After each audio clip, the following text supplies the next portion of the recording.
Hey guys, Dirty Jake is back with my co-host DJ Dub, Danny, as he likes to go by. And this is another edition of Backyard Sportscast. How's it going, Danny? It's going well. I wonder if your neighbors upstairs can hear this. I sure hope so. I hear them walking around all the time. Okay, cool. They're very loud walkers. We're in our new Studio. over here in Valrico. We moved all the way from Brandon to Valrico if you're in the Tampa Bay area.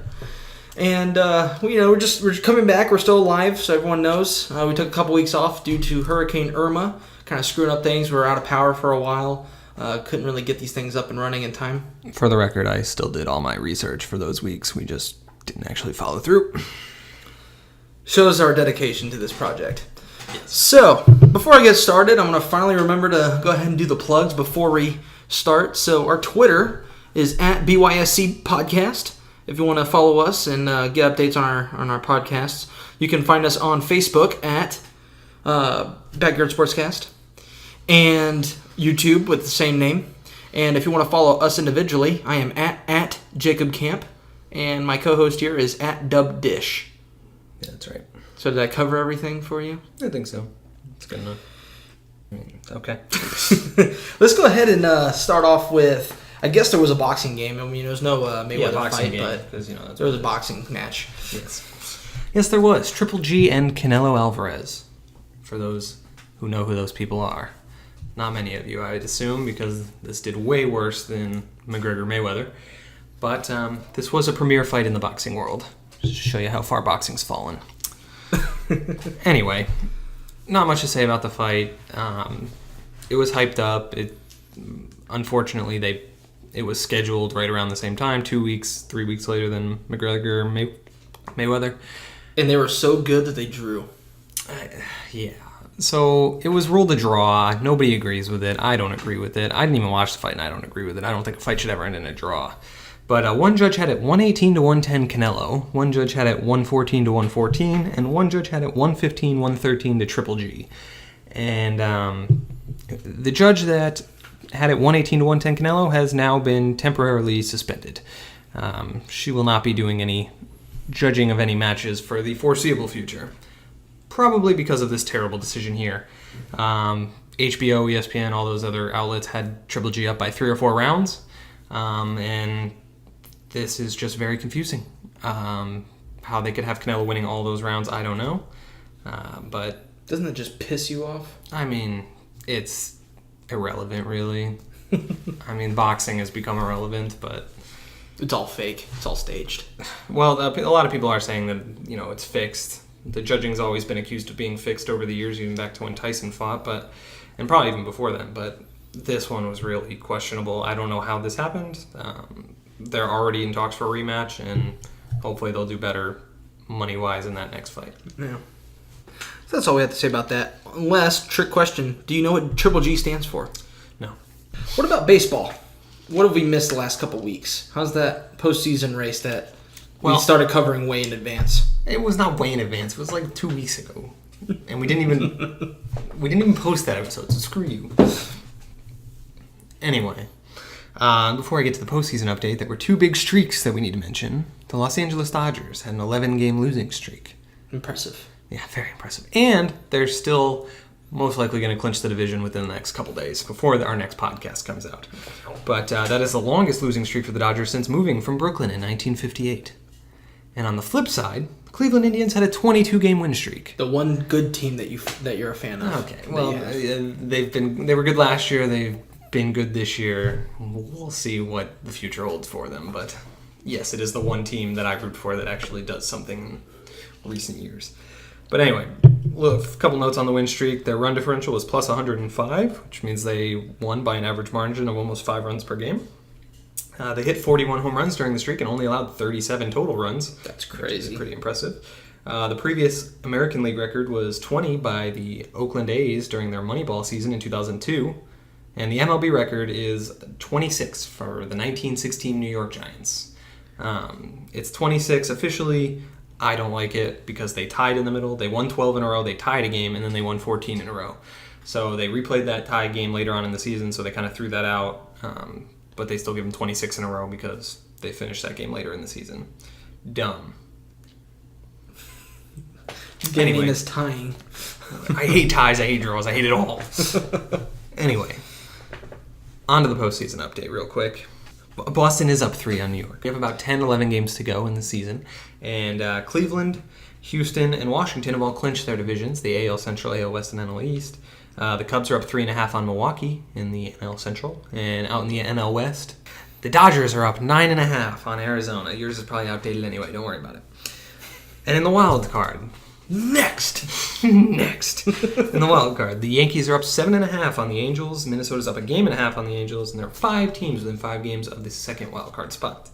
In the NL, the Diamondbacks are up 5.5 on Milwaukee. Colorado's only up 1 game on Milwaukee, so it might get a little interesting for Colorado and Milwaukee. It won't. And the only 2 teams within 4 games of the second wild card spot are Milwaukee and St. Louis. Everybody else has pretty much been mathematically eliminated.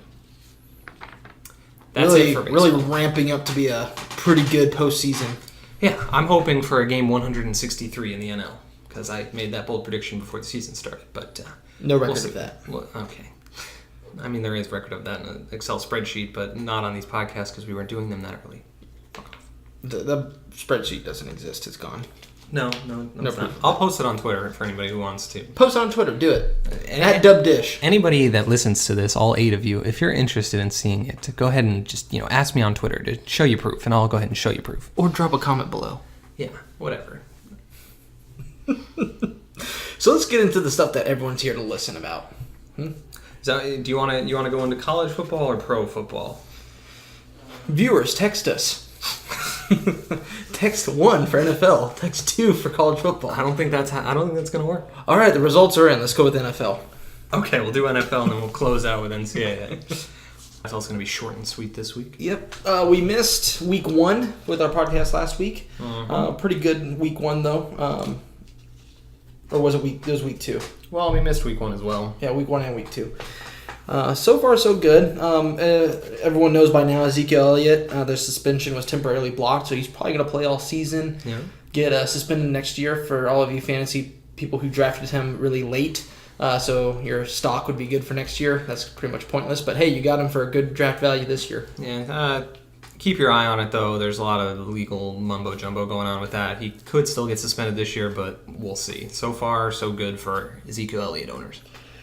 Couple more high-profile football players getting injured. That's pretty much destroying their seasons. David Johnson for Arizona running back dislocated his wrist. Going to miss probably 8 to 12 weeks. Yeah, he just had surgery. And Greg Olsen, right? So did Carolina tight end Greg Olsen. He broke his foot. He also had surgery, and he's expected to miss 6 to 8 weeks, which is about 2 months, and the most of the rest of the fantasy season. So that's another tight end. How many? Is that the first big tight end that's injured? Yeah, Gronk's got a nagging groin injury, but I was going to say it won't be long before he falls next. Yeah, he might. He was on the sideline this past weekend for a couple plays, but we'll see. Yeah. Jordan Reed's always hurt as well. Tight ends just seem to be very injury prone. They're the big guys and they get tackled a lot. So they get hit low a lot. That's probably why. They're linemen that go out and catch the ball. So oddly enough, yeah, Greg Olsen. If anybody saw his injury, he was just running down the field on a route and just pulled up, broke his foot. Don't know how it happened, but the price you pay for being fat. It's not really that fat. So going into some of the football games. So the one I'm going to cover is Chicago at Tampa Bay. I am a Bucs fan. This is hosted in Tampa Bay. So pretty impressed with their defense for a team that I've been really frustrated to watch their defense in recent years. That's kind of what was the game. Offensively, they're very similar, Chicago and Bucs. Even though everyone say Chicago sucks, but Chicago had 62 plays. 310 yards of offense on 9 drives. Bucs had 67 plays with 311 yards on 10 drives. So, offensively, they had similar outputs, but it really did boil down to the defense. Chicago had 4 turnovers, 2 picks, and 2 fumbles. Bucs had ended up having 2 defensive touchdowns. One of those was a pick 6. And, the Bears, you're going to lose your game when you're 50% on third down efficiency. You went for it twice on fourth down, didn't get either one of them. But for the Bucs, everyone was really impressed with this 29-7 victory. Their offense was not bad, but it didn't really stand out to me. It didn't really impress me. Jameis had decent numbers, but it was nothing that was going to get them to the playoffs. Which this is their first game of the season. So yeah, no, those are some good notes there. The only notes I wrote down for this game was that the Bears suck. It's really all I wrote. And then that's actually exactly all what I wrote for the Bills game as well. I wrote the Bills suck. Hey, man, hang in there. They lost 9-3 to the Carolina Panthers. That's a really crappy game. Yeah, it was real fun. And Bills wide receiver Zay Jones dropped the ball on the 2-yard line on a fourth down play late in the fourth quarter. So that was exciting. I didn't expect him to win this game, and here's hoping for a top 5 draft pick in Buffalo. They already have, 2 or 3 first-round picks? They have 2. They have theirs, and they have the Kansas City Chiefs first-round pick, which is looking more and more like it's going to be late. So they're probably either going to have to draft a quarterback with their first pick or trade up using their first or... You don't think Tyrod's the answer? Tyrod's not the answer. They just scored 3 points. It's early on in the season. Things will turn around for them. No, it won't. Do they play the Jets this season? They play the Jets a second time later in the season, yes. So 2-14 is... We played Denver this week. It's not going to be pretty. Yeah, no. Anyway, some other games. Week 2, the Chiefs beat the Eagles 27-20. Carson Wentz had a good game. He threw for over 300 yards. He wasn't very efficient. Philadelphia actually outgained Kansas City, and they had 11 more first downs, but they had 2 turnovers, which turned out to be pretty crucial. Denver absolutely destroyed Dallas 42-17. Trevor Siemian threw for 4 touchdowns. Aqib Talib had a 103-yard pick return. Where did Siemian come from? Interception return? He started all last year. He wasn't very good, and he's still not throwing for a ton of yards, but he's efficient and he's managing the game, and that's really all they need with that good defense that Denver has. Speaking of that defense, they held Ezekiel Elliott to 8 yards on 9 carries, so fantasy owners, I bet you're happy you got Zeke now. Take that. The Falcons beat the Packers. I think it was a Sunday night game, 34-23. Aaron Rodgers threw the ball 50 times for 343 yards and 2 touchdowns. Atlanta had a defensive touchdown, a fumble 6. Atlanta was up 31-7 early in the third quarter, and people were wondering if they were going to blow that lead, just like the 28-3 in the Super Bowl, but they did not. So that's a step in the right direction for Atlanta. Yeah, and I'm glad you recapped that game, because one of the games I wanted to look at this week, coming week, was Falcons at Lions, which I think is going to be a pretty good game. That's my game of the week, I think. Mine as well. Yeah. And you already kind of recapped last week. That's really what I had most of the notes on. But Matt Ryan is already has over 600, almost 600 passing yards in 2 games, 69% pass completion. So, he's not lighting up his arm at all. Matthew Stafford also picked up the pace last week against the Giants. Went 15 for 21 and 2 touchdowns. I think it's going to be a pretty high and explosive game this week, but I think Falcons are going to take it. Yeah, I'd have to take the Falcons, too, after seeing what they did to the Packers. I thought the Packers were going to beat them pretty easily last week. Yeah, but holding Aaron Rodgers to 7 points through most of the third quarter, Yeah, and Detroit's defense has been good this year. They've been giving up a lot of yards, but they've been forcing a lot of turnovers against Arizona and last week against the Giants. But I just don't think it's going to be enough. I think they're going to give up too many yards, and Atlanta's not going to make as many mistakes as Carson Palmer and Eli Manning did, so... We'll see what happens. I got Atlanta, just like you said. The only other games really that we're going to mention on here, Buffalo plays Denver, as I said already. Denver's only a 3-point favorite. If you're a gambler, take that bet. Denver should win by double digits. Buffalo probably should not score more than 10 points. They really shouldn't score a lot of points in that game. And I had the Bucks at Vikings. Mm-hmm. Vikings did look bad without Bradford. He's questionable whether or not he's going to play this weekend. That's a big if. Yeah. So if he doesn't play, Case Keenum, I don't think he's going to lead the Vikings over to a pretty good game against the Bucks defense if their defense played like they did last week. The thing for the Bucks what they have to look out for, they're probably not going to get as many turnovers this week. So our offense will need to finish those drives. Our offense with Jameis and all them, they were moving up and down field a lot, but they just weren't finishing a lot of their drives. They kicked a lot of field goals last week. So, if they can finish off, get some touchdowns in there, we should beat the Vikings, especially if Bradford isn't playing. Yeah, if it's Case Keenum, it's pretty much over already. But if Bradford plays, it'll be an interesting game, and it'll be interesting. The Bucs passed on Dalvin Cook. It'll be interesting to see if he comes back to bite him in the ass. Yeah, right in the ass. That's it for the NFL. Yeah? Yeah. I had some players of the week, but not really that important. Brady threw for 440 yards. I guess he was a little upset about his season opener. Yeah, New Orleans defense is still terrible, as it is every year. C.J. Anderson ran for 118 and a touchdown. J.J. Nelson from Arizona had 5 catches for 120 yards and a touchdown. So, good performances all around. Jesus Christ. So we're going to usher in college football with that amazing burp I just had. Yeah, that was gross. AP poll. Bama's still number 1. Clemson at number 2 after a really good game against Lowell. Oklahoma's at number 3 and Penn State at 4. And USC capping it off at number 5. Yeah, 2 through 5, they're kind of they're unsure about really the voters. Last week, Oklahoma was 2, Clemson was 3, USC was 4, and Penn State was 5. This week, Clemson hops over Oklahoma and Penn State hops over USC. And so they're just going to keep flip-flopping based on if they play. Until one of them lose. Yeah, until one of them lose, or if they play ranked opponents, we'll see one hop over the other one. I just love seeing Ohio State not up there. Yeah, well, they fell down to 10 after losing to Oklahoma. Mm-hmm. And now they're back to number 8, right? They're struggling. They're having a rough start to the year. Yeah. Other ones I know, Louisville dropped 5 spots after losing to Clemson by like 26. Could we go ahead and talk about that game real quick? Because I had Louisville winning. And I thought it was going to be a close game. It wasn't. It was not. Lamar Jackson is their offense. You noted a really good point where there was only 10 plays all game where Lamar did not throw or run the ball. And this is kind of what we were talking about preseason. If Lamar Jackson continues just to be the entire offense, good teams like Clemson are going to figure him out. He still had put up some decent numbers besides his running. He only ran for 64 yards, but he threw for 317 and 3 touchdowns. But when you only have one player that's your whole team, those good defenses are going to be able to stop you. They're not going to let you put up too many points. They're going to have some versatility on that offense if they're going to beat some more of those good teams. Yeah, I mean, he only had a 50% completion percentage, and there were only... Well, he got the Heisman with that, so that's not a big deal. Well, that is important, because it means it's not going to translate well to the next level. But they don't have to worry. Louisville has no defense. Clemson had over 600 yards of offense. I don't think people have to really worry about their new quarterback anymore. I still have questions when he goes up against a defense like Florida State. But... he's off to a good start. 22 for 32, 300 yards. Yeah, it was a good game against a shitty defense. We'll see what happens moving forward.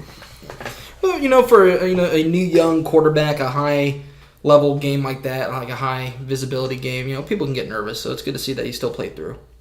Yeah, I mean it was a good game for him either way. It was a ranked opponent. We'll see if Louisville's ranked at the end of the season, though. I have my suspicions that they won't be. Yeah. So kind of backtracking, I know I kind of cut you off. I just wanted to talk about that game. Yeah, you really cut me off. All right, you could talk about how the other 2 more FCS schools are showing up, beating FBS schools. No, I'm not. We're not going to that yet. Oh, sorry. Well, now that I said it, Idaho State beat Nevada 30-28, and North Carolina A&T over Charlotte 35-31. Yeah, we're gonna keep our eye on those FCS schools beating these FBS schools all season. I don't know how many more games they really have scheduled against each other since we're about to jump into conference play pretty soon. But towards the end of the season, last couple of weeks, they'll show back up. Yeah, there's been some upsets every week so far. So I love it. It's very interesting. Back to the AP poll though. LSU, Mississippi State, their game was not even close. Mississippi State beat them by 30, which I don't think a lot of people saw coming. People had Mississippi State winning that game. I'll tell you one person who didn't see it coming. Frank, our senior analyst. Okay. Which I have no room to talk, but there goes our national championship contenders. We can bash Frank for that. But LSU, they dropped 13 spots after losing by 30 down to 25, and Mississippi State came from unranked to number 17. Kind of drastic. It's a little interesting. I mean, I get dropping LSU a lot because they lost by 30, but I mean, now Mississippi State's ranked, so you can say LSU lost to a ranked team. Louisville lost by 26 to a ranked team, a team that was ranked higher, yes, but Louisville only dropped 5 spots. So it's a little interesting that LSU got punished 8 more spots than Louisville did when dropping. Speaking of dropping, Kansas State, Stanford, Tennessee, and UCLA all lost last week and all dropped out of the top 25. Shame. We'll cover a couple of those games here in a minute. A couple other things that happened during the week. Auburn's backup quarterback Shaun White, who had been recovering from an injury, dismissed from the team after arrest for public intoxication. My man. Tisk. Good for you, kid. Hope it was worth it. Yeah, it might have been. You probably got laid. Florida's got some players that, probably could get kicked off the team, but I don't know if McElwain's got the balls to do it. He's got the teeth to do it. He's He might have saved his job with that win over Tennessee. We'll get to that in a minute as well. But a couple other things. Florida State, Miami, UCF, and Florida International all did not play due to Hurricane Irma aftermath. Florida State and Miami got rescheduled to October 7th. UCF was supposed to play Georgia Tech, and it got canceled. And we don't need to break down whatever happened with USF's schedule, but there was like 6 or 7 games that just got completely moved around. Yeah, they're no longer playing UMass this year. That's the biggest change. And then there's some date changes for. But don't worry, UMass fans, because you're going to play USF in 2023 or 2024. Yeah, something later on, irrelevant. UMass might not even be an FBS program at that point, but keep hanging on to that. Yeah, for the UCF game, Georgia Tech wanted to play in Atlanta this weekend and reschedule UCF for a later year, and UCF just said, no, we're just not going to do that. And I don't blame them. I'm fine with it. They knew they were going to lose that game anyway. Yeah. Really, the only other newsworthy thing as we get into the results of the week, Baylor lost again. They're now 0-3. We may start a weekly Baylor watch to see if they've won a game yet. Baylor watch. They've lost to Liberty, UTSA, and Duke. Do you know who they're playing this week? I believe they are playing a ranked opponent. I'd have to check. I'm a little concerned it may be Oklahoma. I'll double check that here for us. Yeah. So while you're looking that up, I'm just going to go ahead and cover some of the other games. USF at Illinois. They won 47-23. Quentin Flowers finally had a full game, it seemed like. Put up some of those numbers that we're used to seeing from last season. 15-27, 280 yards passing, 4 touchdowns, 106 rushing yards, and a rushing touchdown. I know you're shrugging over there, Danny, but those are pretty good numbers. Yeah, I mean... They're not Heisman Watch numbers, but they're good. I mean, what I was going to say is this is the game that we all expected from him since the beginning of the year. We expected him to put up these numbers every week, yeah. And he didn't do it the first couple of weeks. I mean, this was the game for the USF offense that they really showed what they are capable of. But 680 yards of total offense. I'm just glad they came back, and there's a lot of adversity. Having 31 combined penalties really slows down the pace of the game. So the fact that they were able to, truck through that and still be explosive was impressive. But man, for those of you who watched that game, that was torture to watch. Those refs were throwing. If a fly flew past you, they're throwing flags. There was false snaps, there were false starts that were, it was just insane. I think some of those refs are going to end up getting suspended or fined or whatever the punishment process is, but they deserve it because that was just absurd. They almost beat the record of 36 penalties in a game. Got pretty close, but before halftime, there's 24 penalties. It was like every play. Yeah, that's not fun to watch for anyone or to play in, I bet. USF, they doubled up their supposedly toughest opponent of the year, so we'll see what happens come conference play now. If they can do this every week offense-wise, they should breeze through the rest of their schedule. Yep. Did you check up on Baylor? Is it Oklahoma? Yeah, they do play Oklahoma this week, and they are 28-point underdogs. I don't think it's going to go too well for the Baylor Bears this week. It's going to be hilarious if they beat Oklahoma, though. They're not going to beat Oklahoma. They're not going to. No. But they might. No, they're bad. We already touched on Clemson beating Louisville 47-21. Another top 5 team had an actual close game this week. USC playing the Texas Longhorns. That took them to double overtime. And USC almost lost to a team that went what last year? 5-7.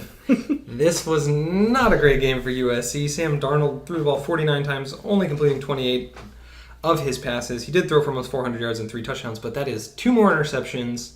One of them went back to the house, and that is 6 interceptions for Sam Darnold on the year. This is not the start he was hoping for his high. I was going to say, he's throwing a lot of picks already. What was expected to be a Heisman year for him. 6 interceptions through 3 games. So this was an air raid game because both teams averaged 1.9 yards per carry on the ground. You can go ahead and recap the last minute of the game. Yeah, I mean, it was an entertaining game for anybody who watched. It wasn't a blowout like people expected it to be. Texas actually had the lead with 45 seconds left. They scored, and their defense just didn't come out back onto the field apparently because they let USC drive down to the 13-yard line in 44 seconds, and they kicked a field goal as time expired to tie it up and send it to overtime. Texas had their chance. They blew it, and then in overtime, they fumbled in the second overtime. 4th turnover of the game, and USC got nowhere on their drive and just kicked a field goal from right about where they started to win it. Anticlimactic. Yeah. So USC escapes with a victory here. So that was a game full of passing, and the exact opposite as San Diego State upset number 19 Stanford 20-17, which this killed me on the inside. I've got a bone to pick. You can go ahead and recap this a little bit, but I've got a bone to pick with you when this is all said and done. All right. Running backs dominated the game. Bryce Love for Stanford, 13 carries, 184 yards. Okay, I said when you were done. I said when you were done. I lied. I'm gonna pick that bone now. And it's not with you. It's with Stanford. Okay. What are you doing with Bryce Love? This guy's averaging over like 10 yards a carry every game he's going out there, and you guys give him 13 touches, 13 carries. Yep. Why? Rashad Penny for San Diego had 32 carries for 175 yards and 1 touchdown. Yeah, Bryce Love had that kind of production, imagine what we could have won that game. Yeah, if he would have ran 32 times, he would have ran for, if in all likelihood he wouldn't have, but if he would have kept his average up, he would have ran for about 370 yards. Yeah. Which is insane, and they would have won this game easily. And you only pass for 80 yards. Give it up. If Keller Chris just isn't doing it, keep feeding the run game.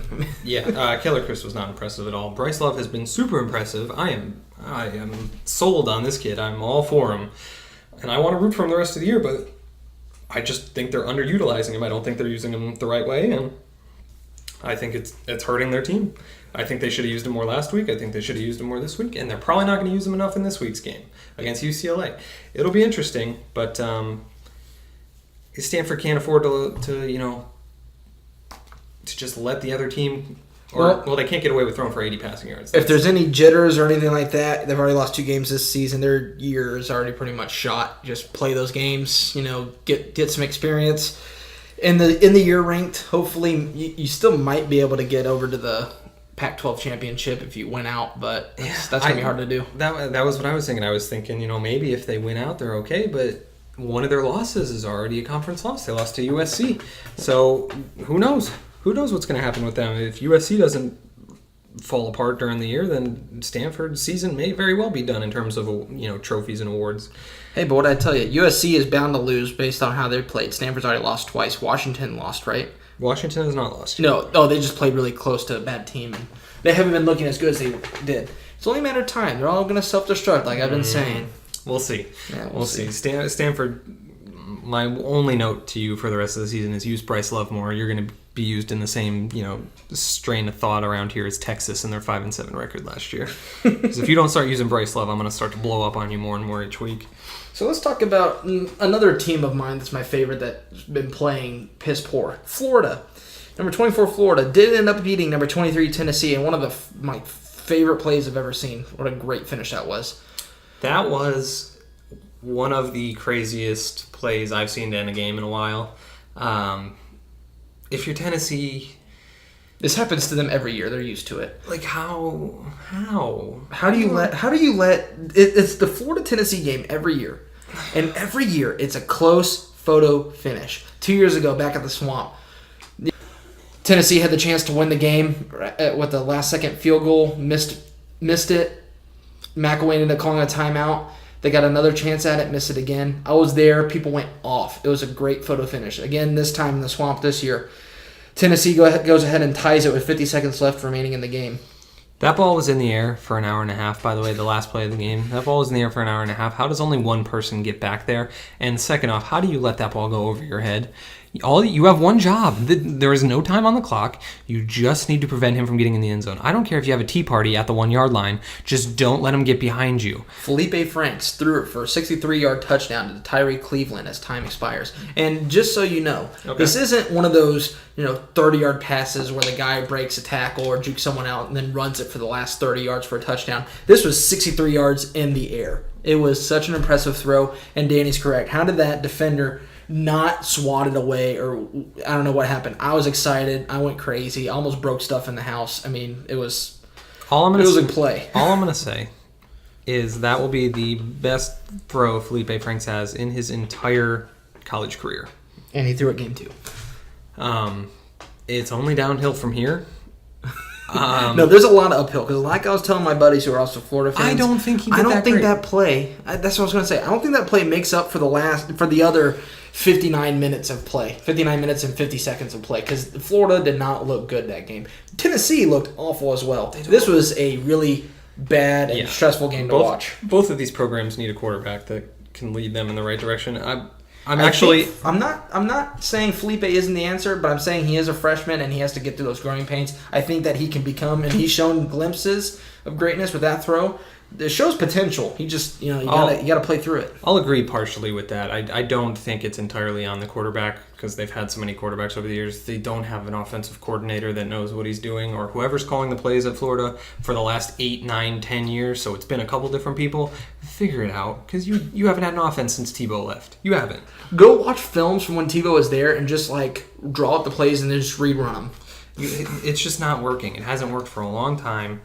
And it's ridiculous. It's bad. On the other hand, Tennessee, I don't think Dormandy's the way you need to go with your quarterback. I don't think he's going to perform well against elite defenses. I don't think Butch Jones is what they need. Butch Jones is probably gone. We all know the loser of this game, always on the hot seat.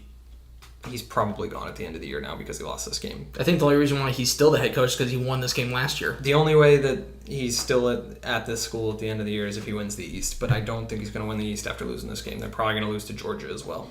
Yep. Anyways, look it up. That's a great play to watch. If you watch any of the last 4 years Florida-Tennessee games, just watch the last 2 minutes of the game. They're fun to watch.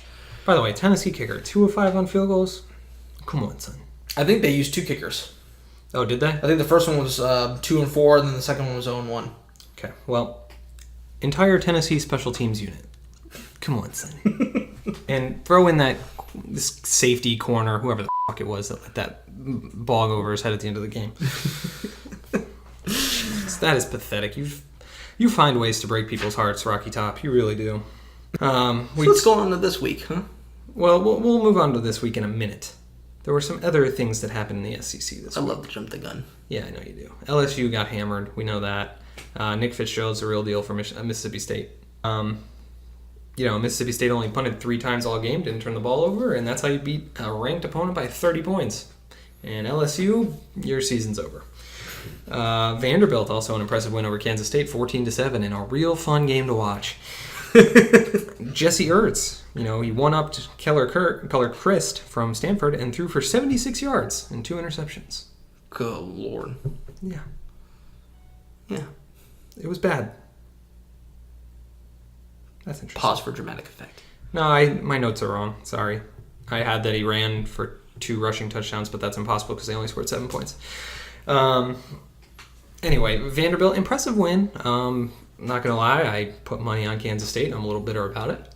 But I think Vanderbilt has a chance against Bama this week. No, they do not. They have a good defense. They may keep Bama under 40. Maybe under 30. Who knows? Florida State kept them under 30. Maybe Vanderbilt can keep them under 30.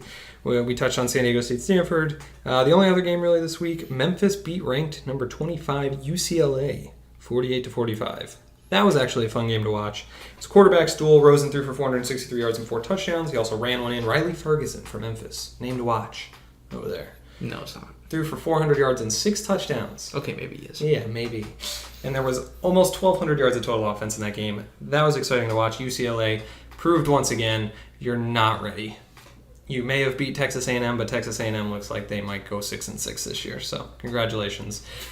They said UCLA and Texas A&M, the winner of that game was looking good, and the loser of that game was their coach was probably getting fired. Congratulations to both teams. It looks like both your coaches will be gone at the end of the year. And doing a little bit of throwback before we get into the rest of it, because we didn't get a chance to recap it before. Our Week 2 upset picks. I had Georgia over Notre Dame. They did win 20-19. And Jake and Joe took Stanford over USC, but USC won that game 42-24. Brings my record to a grand 2-0 in upset picks. And Jake is at 1-1. Joe is at 0-2. What am I missing? Because I'm 3-0 for worst game of the weeks, but I'm only 1-1 for upsets. Because we did not do upsets last week, because we did not get a chance to record because of the hurricane. But if you do follow us on Twitter, you will see all of our picks, and you will see the worst game of the week every week. That is true. Our BYSC podcast, we do our best over there to retweet all of our friends' predictions for the week that we do in our pick'em. We don't give our standings here because it would just be numbers to you people. You wouldn't know what we actually picked. You wouldn't care. We do them on Thursdays, and we usually record these on Wednesdays. So I don't think it would hold much weight for you guys, but if anybody wants to see those standings any point during the year, all you gotta do is tweet at us or comment below and just let us know. We'll send them out. Yeah, and Danny will post that spreadsheet that he has. I will do that. And for whoever's the first person to do it, or for the first 10 people for that matter, because we don't have a lot of people listening to this, you could be a guest picker.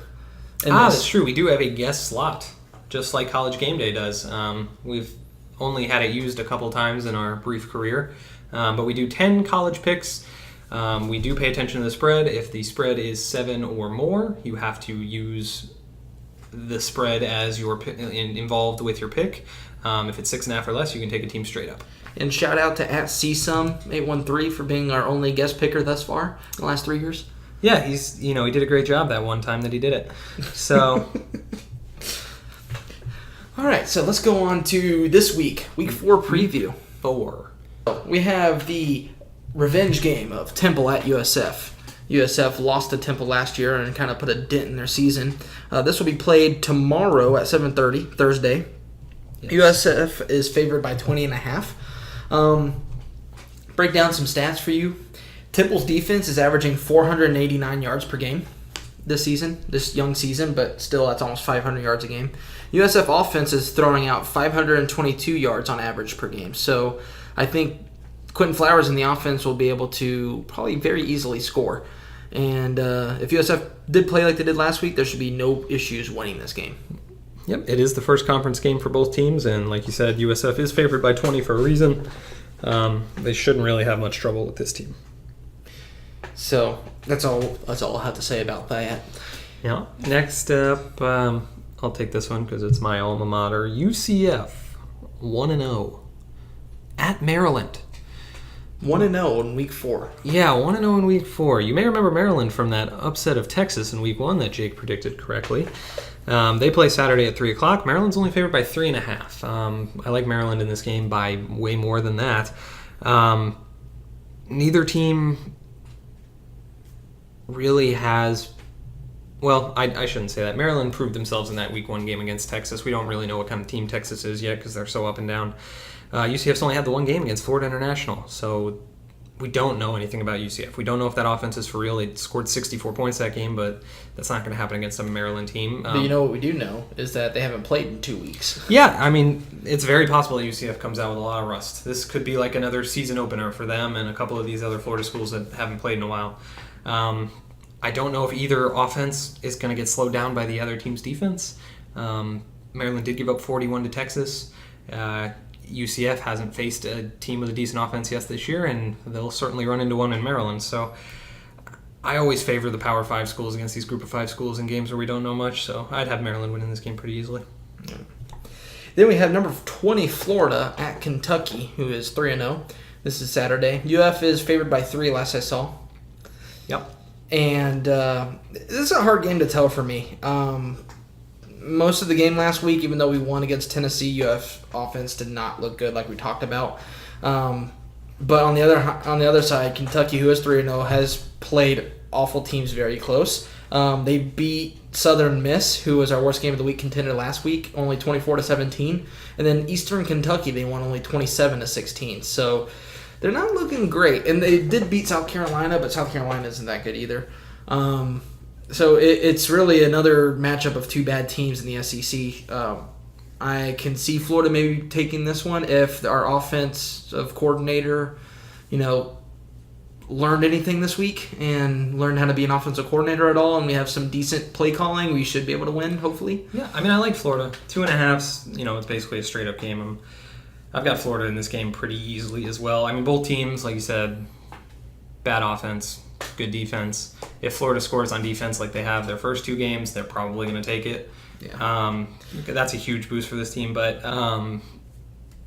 after a big emotional win like that, some teams don't come out as strong as they normally do the following week. And this isn't a pushover team in Kentucky anymore. I know Kentucky hasn't beat Florida in God knows how long, but...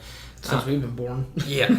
So it's been a while, and I think Florida continues the streak, but look out, because if they come out flat, Kentucky may be able to sneak some points on early and hold on for a victory. Their defense is not that bad. Yeah. It will be a good shakeup in the SEC East if Kentucky ends up winning this. But as long as... you know what? Bold prediction time. Kentucky, if they win this game, will win the SEC East. Boom. I think that's stupid. Georgia has the East if Florida loses this. Boom. Kentucky, if they beat Florida here, We'll take these. You heard it here first, folks. Let's go on to UCLA at Stanford. I don't know why I'm covering Stanford anymore. They've disappointed me. Bryce Love already has over 500 rushing yards in 3 games, but their offense stale. I don't know who wins this game. We talked a little bit about Georgia. They are in a good game this week against Mississippi State. That is my game of the week. That is your game of the week. Okay, interesting. Number 17, Mississippi State versus number 11, Georgia. They're both undefeated, 3-0. Saturday, 7 o'clock. Georgia's favored by 5.5. Strong starts for both the teams. Georgia beat Notre Dame, and Mississippi State beat LSU, obviously, last week. Again, it's a big question. They had a big win last week, big emotional win. Important for the program. Do they come out flat against Georgia? If they come out flat, they're going to be in trouble. My only note that I want to put here, and decipher this as you will, Mississippi State's defense averages 100 yards rushing per game.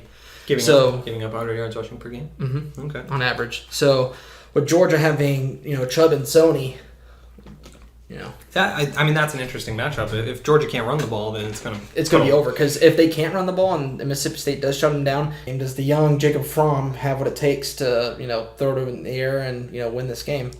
Yeah. I think Chubb is going to be just fine running the ball, honestly, but it's going to be a really good matchup on that one. But I think I have Georgia winning in this one. Yeah, I do too. I do expect it to be a little closer than I was thinking it was going to be last week. But after that beatdown of LSU, this could be another beatdown if Georgia turns the ball over early. And I will say, like Arkansas, you can always rely on either Mississippi State, Ole Miss, or Arkansas being that troll team in the SEC that just beats a high-ranked SEC team out of nowhere. They get highly ranked, and then they just go back to normal and lose pretty easily. So that's a very good possibility. It is a possibility. If Fromm can limit his mistakes this game, Georgia should take it. Like you said, Sonny Michel and Nick Chubb, they should run decently well against this team. I know Mississippi State didn't give up a ton to Darius Geis last week, but word is he's got a little injury that he's battling. So I'm not really sure how much value to put in that. A two-headed monster is much different than planning for one guy to run the ball during the week. I got Georgia in this game as well. I didn't realize it was your game of the week, but all right, that's interesting. Yeah. And then what's your game of the week? My game of the week is number 16 TCU at number 6 Oklahoma State. Oklahoma State should sweep. They are favored by 11 now. This game's being played Saturday at 3:30, but I don't know. That's a tough game. Oklahoma State hasn't seen a team like TCU all year. They've played 3 pushovers pretty much. They've put up a ton of points, but I think TCU's defense is going to be a little bit tougher to move the ball on. They've got to stop Mason Rudolph. He looks like a Heisman candidate. 11 touchdowns and almost 1,200 yards in 3 games. Yeah. He's been real impressive. TCU did give up 36 points to SMU last week. If the defense plays anything like that, this will be a romp, as you mentioned. Romp. Yeah. And Oklahoma State always seems to have a slip-up on offense, 1 game a year. And if their defense isn't up to the task, this could be a romp the other way as well. Romp. Yeah. All right, so let's go into upsets. You good to go into the upsets? Yeah. It shows as the reigning 2-0 upset of the week picker, I believe I'll just go ahead and go first as I've earned it. NC State's going to upset FSU. Okay. That's my upset. All right, let's get into yours then, because that's complete and utter bullshit. Florida State is a 12-point favorite. They are playing at noon on Saturday. A noon kickoff is interesting. And they have not played since week 1 against Bama, so there's going to be a lot of rust that Irma threw on this team. And they're going to have to be playing with the first time with their backup quarterback, who will play his first complete game. And so there's a lot of those odds against Florida State. And like you said, NC State, could be one of those teams. They have not looked like one of those teams this year. I know I thought they were going to be a good team during our preview show. They have not looked the part so far. They looked very decent. No, they don't even look decent. They look... Ugh. Yeah. Their D-line is formidable, but they haven't made much of an impact as the defense has given up points left and right this year, and they're not playing premier opponents. This is the best team they'll play maybe all year, even with a backup quarterback. The deciding factor for my pick here was, there's 2. A, the fact that FSU is This kid's an idiot. They're playing in Tallahassee. There's no way this happens. You said that about Maryland at Texas too. But that's not true. I agreed with that Maryland-Texas pick. Bullshit. Let's pull the records. So NC State has only allowed 88 rushing yards per game. And with the new quarterback in there for Florida State, they're probably going to have to rely on their running game pretty well. So if NC State can come to play against a very rusty FSU... we don't know what their run game looks like yet. They played Bama, who's going to have the number one run defense like exactly, they do every we year. don't know. It could be a complete crapshoot for their running game, in which case NC State's going to stop them. And if their new quarterback, who's never played a game before, comes in and they can't throw the ball either, then you're looking at an upset. Yeah, a lot of things have to go right for NC State for this to be an upset, apparently. Their FSU run game has to suck. Their new quarterback has to be terrible. They might as well just all, collapse on the sideline. That'll give NC State a free win as well. It's not so much as a lot of things have to go right for NC State, is a lot of stuff has to go as expected for Florida State when you have a team that has not played in 2 weeks with a new quarterback who hasn't played a game yet. Things can go as expected. A quarterback who's never played before does not play very well. That can be expected for a backup quarterback. A running game that has not been established against a good running defense, that could be expected. They better hope they shut him out then, because I don't know if NC State's going to score more than 10 points. You can talk about rust all you want, but that defense is still pretty damn good. We'll just see. We'll let the game talk. Yeah, well, I guess we will. This is a terrible upset pick, and I hope you go to 1-2 after this week, you piece of garbage. Someone's a little salty right now. I am picking against Florida the rest of the year for my upset game of the week. All right. What's your upset, Mr. 2-0? Yeah, well, I should have been first because yours was a complete garbage pick. My upset pick of the week is Florida Atlantic over Buffalo. It's a shitty game. It is. That was one of my follow-ups for worst game of the week. It is not going to be that bad of a game. Florida Atlantic is a lot better than you think they are. They've lost to Wisconsin and Navy, two very good teams. Buffalo's losses, on the other hand, Minnesota and Army, two mediocre teams. This game's been playing Saturday night in Buffalo. But Florida Atlantic, with Lane Kiffin, that offense is going to drop at least 35. Against Buffalo. Ooh. They're still going to win the game, and I'll go to 3-0 on my upset picks. That's fine by me. For those of you that don't know, my co-host here, Danny, is otherwise known as Buffalo Boy, as he is from Buffalo, New York. Yeah. Well, I'm picking against them this week because I don't think there's any shot in hell that they keep this game close. So there you go. I'm shooting for the stars with my upset of the weeks, and Danny is picking the really easy upsets. I could have went and picked any easy MAC games for an upset, but I like to have quality behind my picks. As far as I'm concerned, all of the upset picks are the goal is to pick a correct upset, not to just shoot randomly and see where you land. So I'm looking forward to my speech next week when I'm 3-0 and you're 1-2, and I've got a stranglehold on this one upset game of the week race. We're gonna put this on the board. All right. You can put anything on the board you want. I'm kicking your ass. Well, I may only be 1-1 for upsets of the week, but my worst game of the week record is perfect at 3-0, and these games are hard to pick. Do you have proof of that? Yes. Check Twitter. Check the other podcasts. Check my spreadsheet that I have. I have a spreadsheet. I'll post it. People who want to tweet me, I'll post a spreadsheet on Twitter. Only check the one podcast because I'm pretty sure we only have the one. Okay. So this week, worst game of the week, I am 3-0 this season, and do have a positive record overall. It's escaping me the exact number right now, but I think it's in the ballpark of 13-9. Oh, for your career? For career on worst games of the week. These games are hard to pick. It's harder than you think. When you have two really crappy teams that, you have a quarterback that has no touchdowns and 3 picks up against another quarterback that has 5 picks in 2 games. It's hard to pick which one's going to suck the worst. So I will say, this was a well-picked worst game of the week for you this week. I think this is probably the most worthy worst game of the week I've ever had, because we have 2 teams that have not won a game yet. Georgia State 0-2 at Charlotte 0-3. Both teams are 0 against the spread. Both teams have lost to FCS opponents this season. Danny's taking off his shirt. Whoa, bro. I'm just kidding. No, I'm not. So Georgia State, Connor Manning, son to Eli Manning. No, that is not accurate. Son to Peyton Manning. No, that's not accurate either. 0 touchdowns and 3 picks in 2 games. So he's not found a touchdown yet this season. The backup quarterback in week 1 did find one. The running back, Taz Bateman, 127 yards on 41 carries. Only 127 yards. It's about 3 per rush. That's Georgia State's offense for you. Charlotte, quarterback, Hassan Klug. I don't know how to pronounce this. It's Klugh. Klug. 43% completion. Yeah, it's impressive. 4 touchdowns and 5 picks, but he has run 189 rushing yards for 2 touchdowns. Charlotte does have 3 rushers that have over 120 yards this season, and Georgia State's rushing defense gave up 240 rushing yards to Tennessee State week 1. So if Charlotte uses this rushing attack, I don't think Georgia State will be able to, they won't know what to do. So I have Charlotte winning this game at home, even though Georgia State is 2.5 favorites, which pretty much means even. But I have Charlotte winning this one. Will, son of Peyton and Eli Manning, Connor Manning, will he find his first touchdown this game? I don't even know if he plays.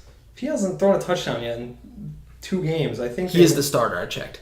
Yeah, but we'll see what happens come Saturday. I mean, I do think he gets a touchdown, but it's not going to be enough to keep up with Charlotte. Charlotte's going to win this game and find their first win of the season. Yeah, Georgia State and Charlotte, both these teams should go back to the FCS, honestly.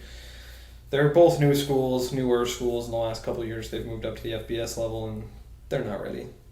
When you're looking at power rankings, we have Charlotte at 122, and we have Georgia State at 130. Yeah, I think we're at 131 or around there, 132-ish. So these are quite literally 2 of the worst teams in the league. So that's our worst game of the week. Go ahead and drop a comment below if you are listening to this and feel like, interacting with us, who you think is going to win. I have Charlotte. I think Danny agrees with me. Yeah, I do. I have Charlotte as well. Please interact with us. I can only take so much of this guy sitting across from me, so please, just anybody else, just interact with me, please. Isn't it great when it's just the 2 of us and we don't have guest stars? That's Danny agreeing with me. No, it's not. Well, if you are good, Danny, that's all I have for this week. I am out of topics to talk about as well. As always, we are going to cover a lot of college football. That is going to be our main focus of the podcast. We'll touch on other sports, other news that pops up, but it's mainly a college football podcast at this point, so hope you're enjoying it. Yeah, and thanks for listening, and we'll see you guys next week. I love you. Bye.